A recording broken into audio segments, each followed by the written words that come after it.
Hello, and welcome to my presentation on the exam question I was assigned concerning isomers of C3H7NO. This presentation hopes to fully answer and inform on all aspects of the question, as well as providing a small amount of background information to assist in understanding all of my answers.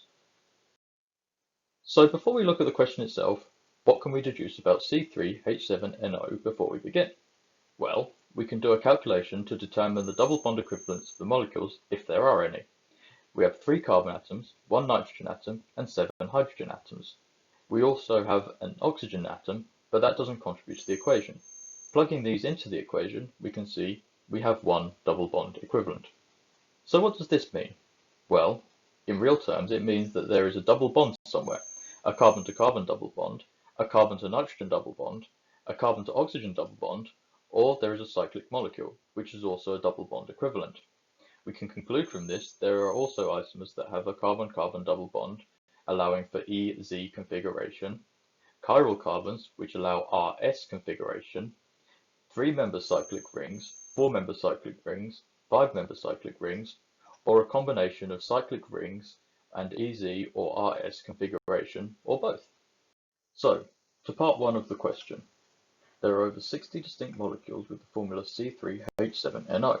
One of these is a tertiary amide, give its line structure.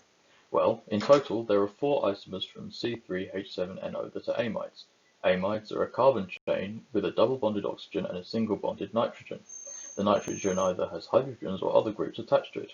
The primary amide of these amides is propanamide.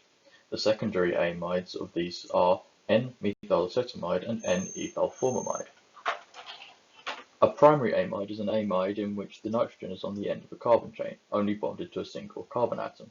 A secondary amide is a nitrogen atom bonded to 2 carbon atoms, in the middle of a chain or linking 2 carbon chains together.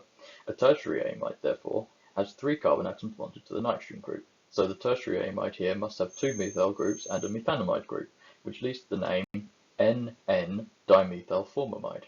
The N in the name refers to the fact that the methyl groups are bonded to the nitrogen atom. This conclusively and possibly over-explains my answer to question 1. On to part 2. Give the line structures and full UPAC names of 2 molecules with the formula C3H7NO that are enantiomers of each other. Provide a full explanation of how you obtained the UPAC names. Well, firstly, what are enantiomers? Well, they are isomers that are mirror images of each other and also are non-superimposable on each other. Having drawn out isomers, I found these 2 molecules that are isomers of each other, and they are also mirrors of each other, but they're non-superimposable on each other, as you can see. This makes them enantiomers. To naming the molecules. Firstly, 3-membered rings have "re" in the name, from tri. 4-membered rings have "et" in the name, from tetra. So in this name we will use "et". The prefix, as it contains an azole, is "as", and we will use the suffix "idine" for nitrogen-containing cyclic molecules, derived from the name of pyridine. This molecule contains an OH group, so the correct name is hydroxy. Since the nitro group has priority here, the name has to start 2-hydroxy. Finally, we have a chiral carbon in position 2, so we designate them by R and S prefixes. We assign these names based on whether the priority of the groups goes clockwise or anti-clockwise from the chiral carbon. Clockwise is R configuration, S configuration is therefore anti-clockwise.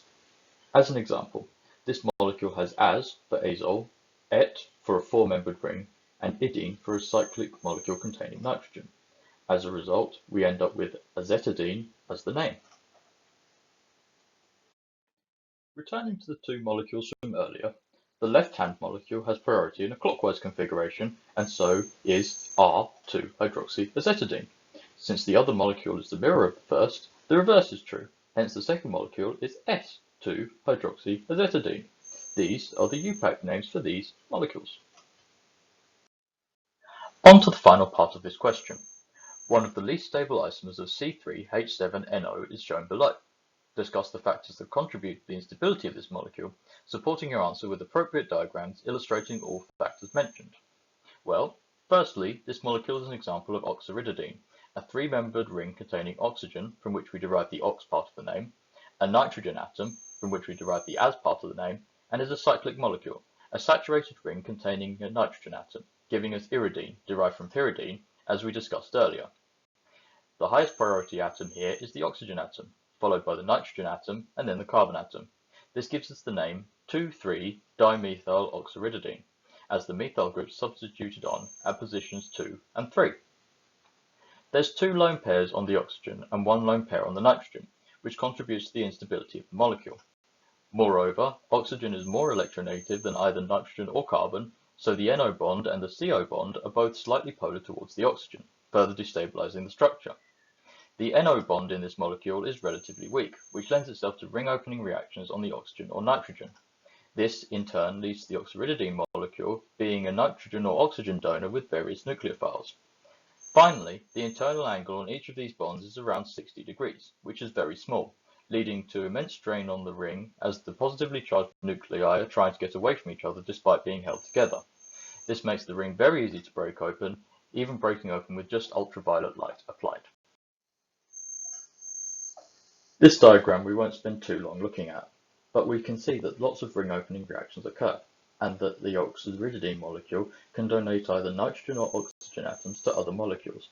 Also, at the bottom, we can see the reaction that occurs with ultraviolet light breaking the ring open.